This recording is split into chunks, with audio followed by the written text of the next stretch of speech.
When I read a script that I feel like is a story or a role that is something I have to do or I want to be a part of, it's a feeling of like claustrophobia or pressure at first, and like a feeling that I need to be a part of it, and then thinking what's the audition process going to be, and how do I get as close to this goal as possible, because as we all know, the answer is more often no than it is a yes. But you know, I said this to a friend recently, like getting very close to a role or getting a lot of callbacks or being one of the last three but then not getting it, that is not a clear loss.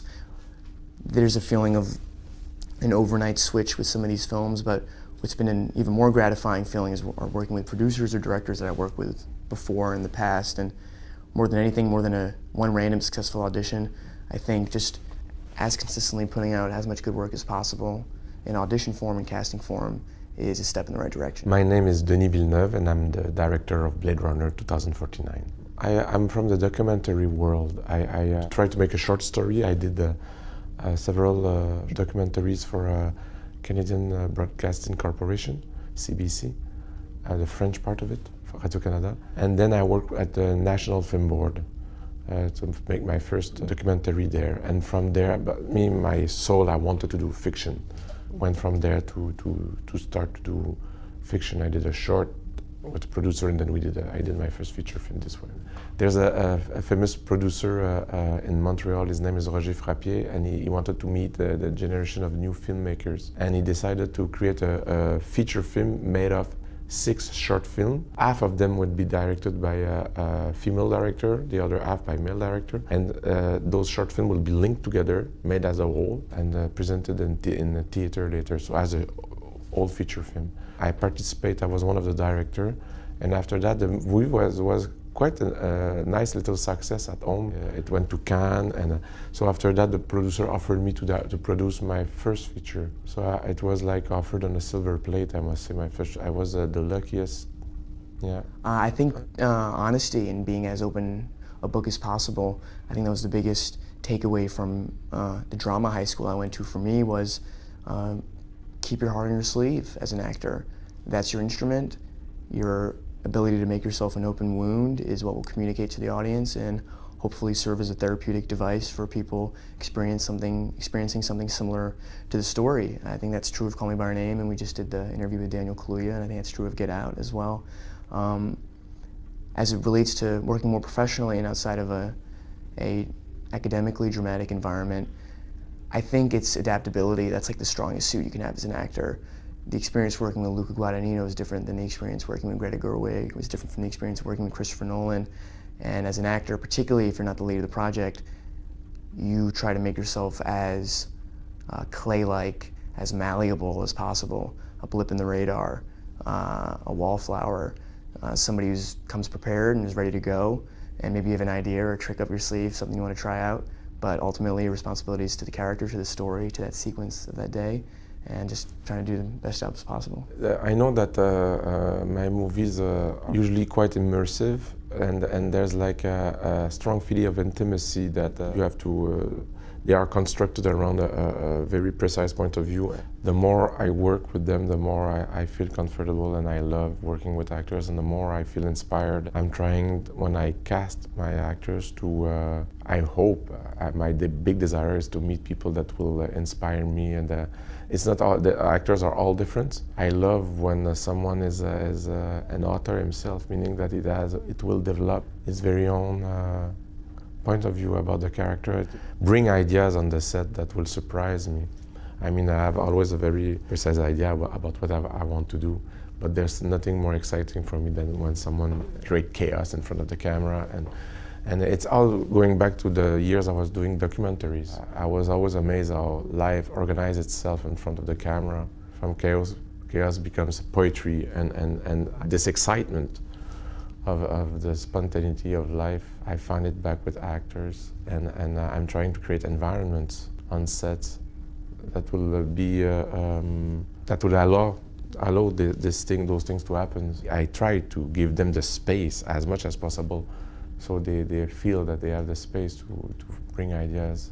I think, not in the methody sense, I don't think a relationship has to mirror what's on screen necessarily, and I think if your characters don't know one another, that could be helpful to have a guardedness or an awkwardness or a wall present in the scene. But if you're working with someone intimately, it's good to have that chemistry.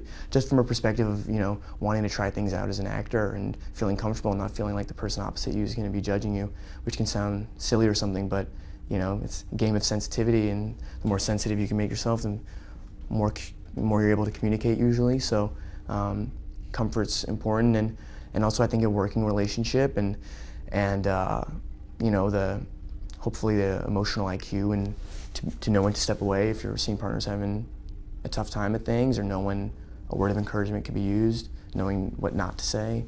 But ultimately trying to be the greatest ensemble member as possible, keeping in mind that it's a marathon and not a sprint, and particularly if you are one of the leads on a project, that, you know, you're a tone setter of sorts. So you can't exclusively be concerned about your performance, and actually often your performance is aided if you can put your collective conscious on somebody else in the scene or on the story or on the script, and not, you know, what's happening to that line or what inflection you want to use or what have you.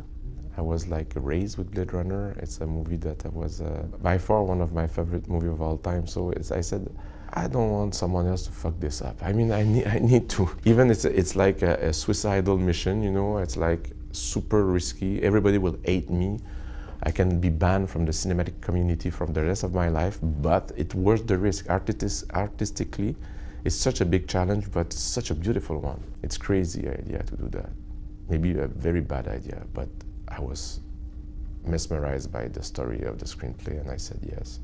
There was a lot of female parts, strong female characters, not like anything I have read before. There were more female characters in the movie than there's a male protagonist, and that I thought was really faithful to the first movie, that had the same kind of quality. There was hints of the melancholia of the first movie too that I thought was very important. They were there. There were the germs, the seeds for that. Sorry, the seeds for that melancholia were in the screenplay, and that reassured me. That's what makes me want to be an artist. That's what makes me want to be an actor. Is that feeling of flow. And like I heard someone say it to me once before, like it can be stapling papers, or it can be playing the piano, or it can be acting. I think when you lose yourself, when you find that certain feeling, that's what's exciting, and more exciting than, you know, being at home 8 hours before you do the scene and thinking that's the scene that I feel that climax and lose myself in. But rather, you know, you're in the middle of the scene and in no cheesy way, but just feeling like, oh, I don't know what happened there. That was truthful or spontaneous, and working from that perspective, which is admittedly easier the more you work, because like I remember like Craig Gillespie, who directed I, Tonya, he put me in my first pilot ever, one of my first jobs. I remember the audition I had for him, I think I had 3 lines in like a 3-page scene, so I didn't really have much to say. It was a family scene. I memorized where each family member in the room was, so in this audition my neck was snapping around, and, you know, after the first couple takes, he's like, you know, you just look at the reader and you don't have to keep pretending that there are people everywhere. So like on the starting outside, like I would want to know exactly what I was doing in advance and memorize the other dialogue in the scene and what other people were doing. Like the scene with Mr. Perlman at the end of Call Me By Your Name, there's a huge speech, and I usually really like to know what the opposing dialogue is, just for a rhythm of the scene and to know the pacing. But that was one where I think I knew maybe what one of his last lines were, but I really wanted to experience it and hear it on the day and have a natural moment with it, and not know exactly what was coming. In order to be very spontaneous on set, you need to, for me, I need to be very prepared. And specifically with a movie of that scale, everything will be designed, everything will be created. So the crew doesn't go mad. You need to really be precise. So you need to storyboard everything. I deeply love storyboarding.